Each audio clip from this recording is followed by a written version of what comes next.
যে আমি ওনাকে আলাদাভাবে অভিনন্দন জানাচ্ছি। কারণ তিনি এই স্কুলের শিক্ষক থাকাকালীন সম্ভবত অনেক মানুষ গড়ে তুলেছেন। ওনার অবদান অনেক আছে, এই এলাকার মানুষ হয়তো ওনাকে জানেন। বিদ্যালয়ের প্রতি ওনার মায়া, মমতা, স্নেহ ছাত্রদের প্রতি থাকার কারণে আজকে অনুষ্ঠান তিনি এসেছেন। ডিএনএ ক্লাব কেন, সে বিষয়ে আমাদের সহকারী প্রধান শিক্ষিকা করুণাতে বর্মা মহাদয়া তিনি আপনাদের সামনে সুন্দরভাবে ব্যাখ্যা করেছেন। এই বিদ্যালয়ে আজকে আমি প্রথম এসেছি। এই বিদ্যালয়ে নাম আমি শুনেছি। বিদ্যাজ্যোতি স্কুলের ব্যাপারে আমি মাননীয় মুখ্যমন্ত্রীর সঙ্গে আলোচনা করেছিলাম। আমাদের এই যে রামচন্দ্রঘাট কনস্টিটিউয়েন্সি এলাকায় আরেকটা বিদ্যাজ্যোতি স্কুল করার জন্য উনি আমাকে বললেন, বিদ্যাজ্যোতি থেকেও আপনি অন্য একটা স্কুল নেন, তো একটা বিদ্যাজ্যোতি আপনি তাতে সন্তুষ্ট থাকুন। আমি ওনার কথাটা বুঝতে পারলাম। আমিও তোমাদের মতো ছোটবেলায় স্কুলে পড়াশোনা করেছি গ্রামে। এটা খুব খারাপ মাঠওয়াল ছিল আমাদের নিজের আমার জন্মভূমিতে।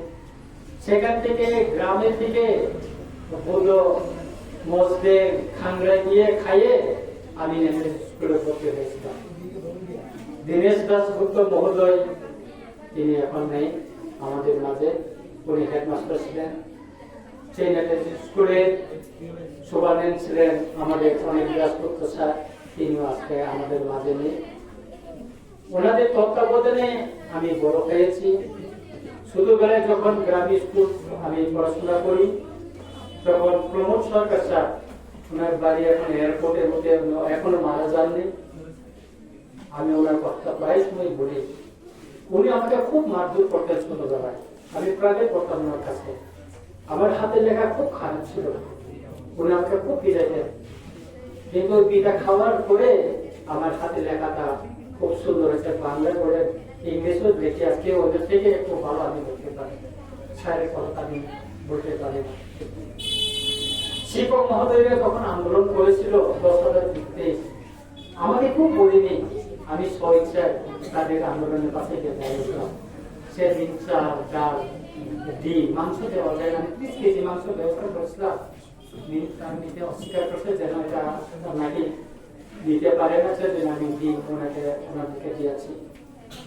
শিক্ষক আন্দোলনে যখন চলছিল, ওনারা যখন পুলিশের হাতে মারপিট হলেন, জিবি হসপিটাল, হসপিটালে ওনারা চিকিৎসার জন্য ভর্তি হয়েছিলেন, সেদিন আমি গিয়েছিলাম। তাদের সঙ্গে কথা বলেছি, আমার তরফ থেকে যা সহযোগিতা করেছি। সেই জন্য শিক্ষকদের কথা, ছাত্রদের কথা বলে আমার আলাদা রাজনৈতিক জগৎ থেকে আলাদা জগতে আমি চলে যাই। কারণ আমরা আজকে এই পর্যন্ত যারা বুঝতে পেরেছি, এই পজিশনে যারা আমরা আসতে পেরেছি, সবাই আমরা আমাদের শিক্ষক তাদের অবদানের জন্য, তাদের কঠোর পরিশ্রমের জন্য আমরা মানুষ পেতে পেরেছি। নেতাজি স্কুলের পর আমি উমাকান্তে এসেছি। আমার বন্ধু অনেকজন ডক্টর আজকাল জিবি হসপিটাল আইজিএমে করেছে। মাঝে মাঝে তাদের সঙ্গে আমার দেখা হয়। বয়স্ক হয়ে গেছে অনেক অফিসার, ডাইরেক্টর, ডেপুটি ডাইরেক্টর, অনেকে স্পেশাল ব্রাঞ্চে চাকরি করে, তাদের সঙ্গে মাঝে মাঝে আমার দেখা হয়।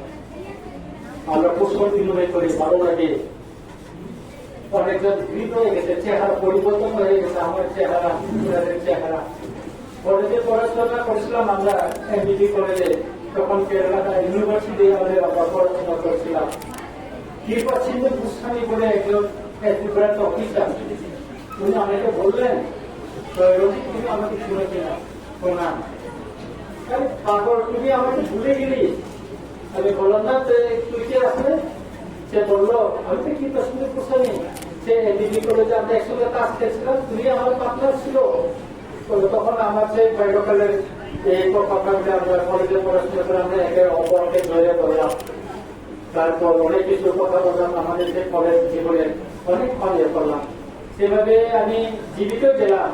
আমার বন্ধুদের যখন ডক্টর হিসেবে দেখি, ওরা আমাকে জিজ্ঞেস করে কেন এসেছে জীবিতে, তো ভালো ডাক্তার দেখা যায়, আমরা তো ডাক্তার কি হয়ে যাবে জীবিতে না।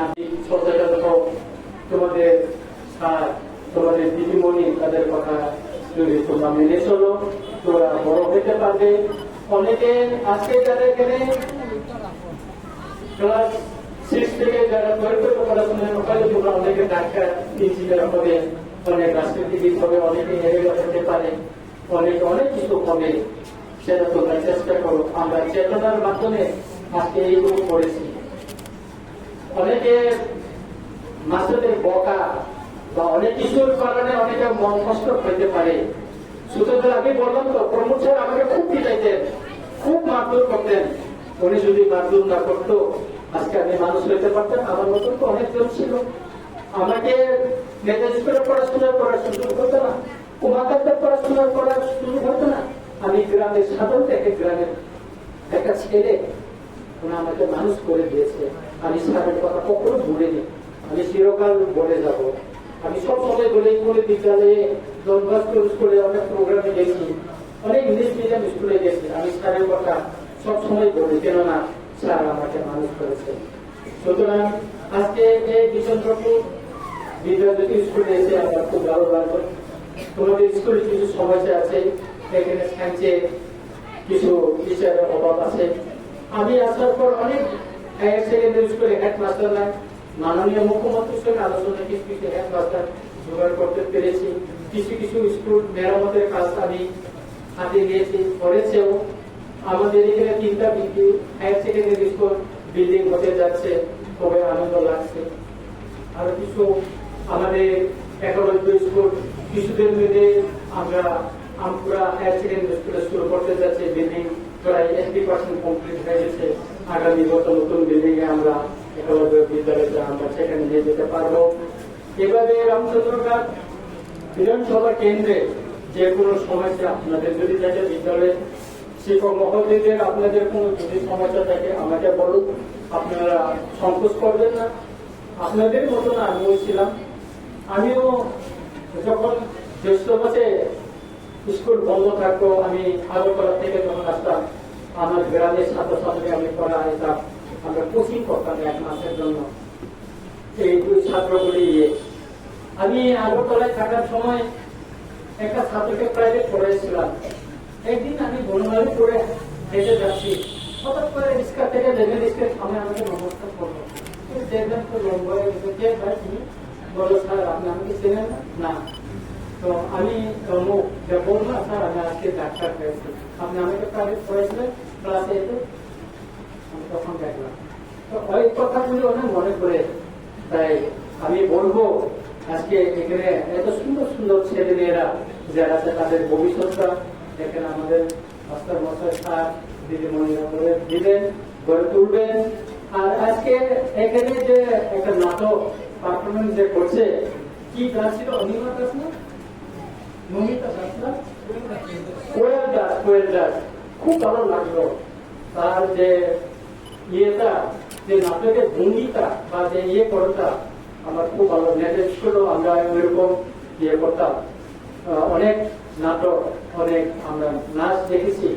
আজকে এই অত্যন্ত গ্রাম অঞ্চলে এই পদ্ধতি, এই যে হাতকাটা এলাকায় বিদ্যাজ্যোতি স্কুলে মেধাবী একটা ছাত্রী এই যে পারফরমেন্স করলো, গ্রামেও যে মেধাবী আছে সেটা আজকের পরিচয় আমরা পেলাম।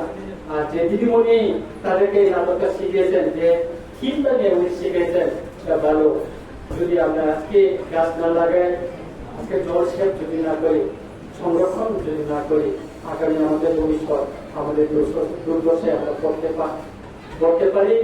তাই আমি দীর্ঘায়িত আর করবো না, খুব সময়ের ভিতরে আমি আমাকে চলতে হচ্ছে। আজকে আমার বিধানসভায় প্রিফারেন্স কমিটি মিটিং ছিল, আমি বাদ দিয়ে দিয়েছি। মিথ্যা কথা বলে আমি আপনাদের সবার সামনে আমাদের ছোট ছাত্রছাত্রীদের সাথে বসে আমি মিথ্যা কথা বলছি যে আমি অসুস্থতার জন্য আসতে পারবো না, কারণ আমার এইখানে আসতে হবে, আমার ওইখানে এগ্রিকালচার একটা প্রোগ্রাম আসতে হবে। তা বিকালেও আমার একটা প্রোগ্রাম আছে, সেই জন্য আপনাদের কাছে খুব তাড়াতাড়ি আমি বিদায় দিচ্ছি। আপনারা সবাই ভালো থাকো, তোমরা সবাই ভালো থাকো, মানুষ হও, আগামী প্রজন্ম হিসাবে তোমরা উজ্জ্বল হও। আর আমার রামচন্দ্রঘাট, আমার হাতকাটা এলাকার মানুষের মুখটা তোমরা উজ্জ্বল করো আর ভবিষ্যৎ গড়ে তোলো। এই আশা, এই প্রত্যাশা রেখে আমার বক্তৃতা শেষ করছি। সবাইকে আবার শুভেচ্ছা, অভিনন্দন।